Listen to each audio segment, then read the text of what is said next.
Hello folks, and welcome to another video. Today I thought I'd share with you some accessories that I've just bought for my Sony FDR AX53 camcorder and the reasons why I've got them. So we'll get the first two items out of the way and we'll look at this one first. So what we have here, this is a Hoya UV filter. It's 55mm thread because the thread on the camcorder in the front here is 55mm. And the reason I bought this, because with the camcorder having the balanced optical stabilisation system, I don't know how safe it would be to actually clean and how easy it would be to clean the front element. So I thought it might be easier and safer to actually cover the whole front element with a filter. If the filter gets damaged or scratched, it's certainly cheaper to replace the filter and probably easier to clean the filter than it would be to try and clean that floating front element, because you have to have the camcorder turned on to open the lens hood on the camcorder, so it all wobbles around a bit, so I'm not sure how safe and how easy it would be to clean it. So what I've done, I've actually very carefully cleaned the front element, made sure the filter was clean, screwed it all on, so hopefully that inside that will remain pretty clean. That's the plan. So that's the first thing I bought. I'm not sure whether the actual filter will put any sort of colour cast on the video, because it has got a slight sort of tinge to it, I suppose is the easy way to say, but we're going to wait and see. So I'll just chuck that out of the way. And the second thing is, this is a step up ring. So it's stepping up to from 55 to, you can see that, 58. So we'll put that to one side because I'll explain the reason why I bought that next. So what we have here, this is the Menon, yeah, that's how you pronounce it, Menon 16:9 lens hood. These come in two sizes. I'll just turn it over. Let's see, these come in two sizes. Okay, where's the size? Somewhere on there is the size. There we go, folks. How easy it is to see that. But this one is, you see that? Yep, this one is a 58mm. And that is the thread here that screws to your camcorder, yeah? So they do 52 or 58. Which is no good to me because that's 55. So you have two choices.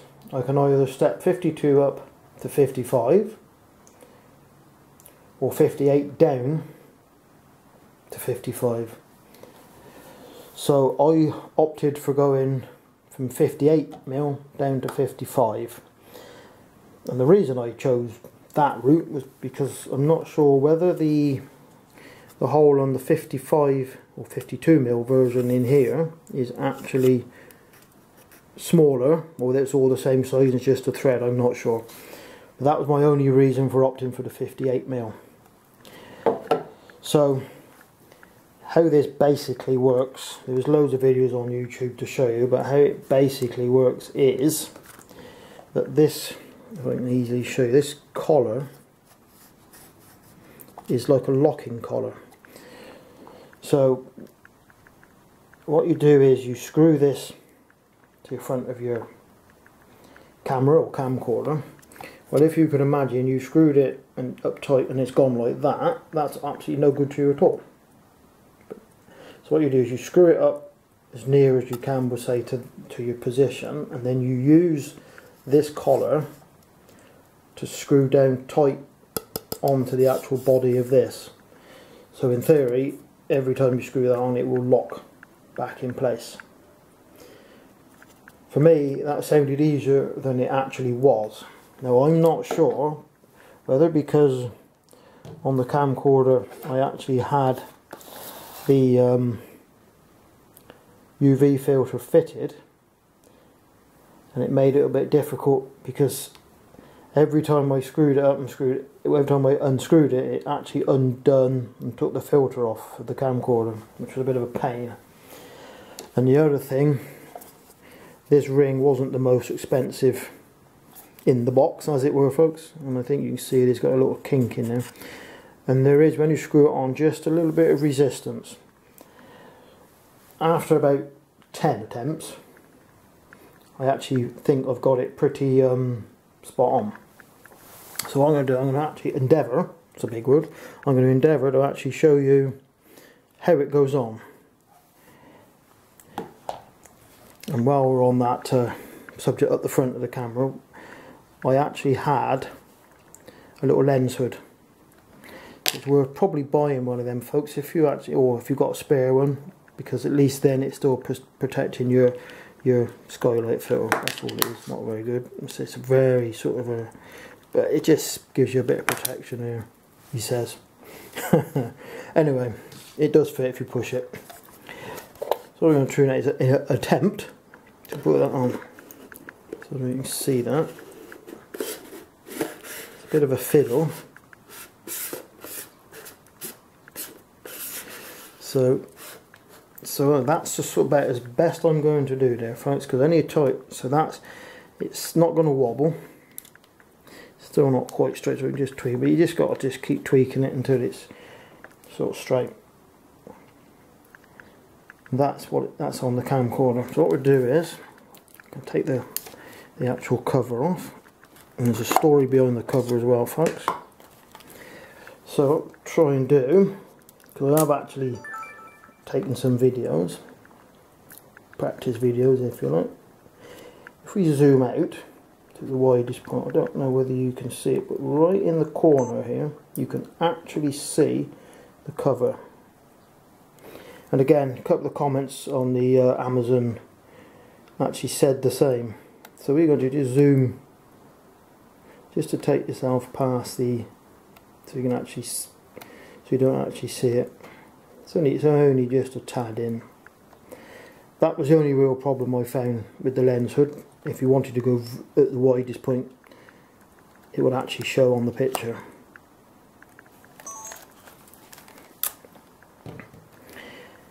Right, if you look at this thing, I believe this is meant to be some sort of perhaps for your white balance.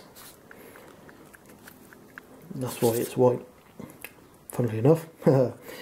But in here, folks, this didn't fit. It's better fit now, but it didn't fit. It was no way it was going to go on without a lot of force and effort. And again, a lot of comments on Amazon said exactly the same thing. So in here, in this recess in here, there was a ridge. I don't know whether that was meant to be there or whether it was just left behind after moulding. But what I've actually done, I took a craft knife and I've just scraped it away basically. Kept trying it and scraping a bit more. When I was happy that I took enough off, I just cleaned it with a little bit of sandpaper just to make it smooth. It could probably do a little bit more work, but at least now it tends to pop on a bit easier. That's good, I put it on upside down, but hey ho.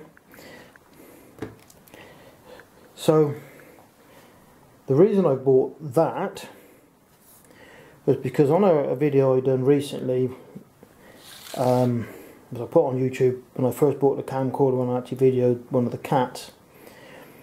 I did find there was a little bit of lens flare, and whether that was because it was late in the evening, the sun was low, and I was actually at roughly right angles to the sun, so whether it's just a bad position, but I thought, well, maybe trying a lens hood would help alleviate that situation. We'll have to sort of try it and see. Out in the field, we'll do a few tests and see. But that, folks, is the first couple of accessories, or 3 accessories that I bought.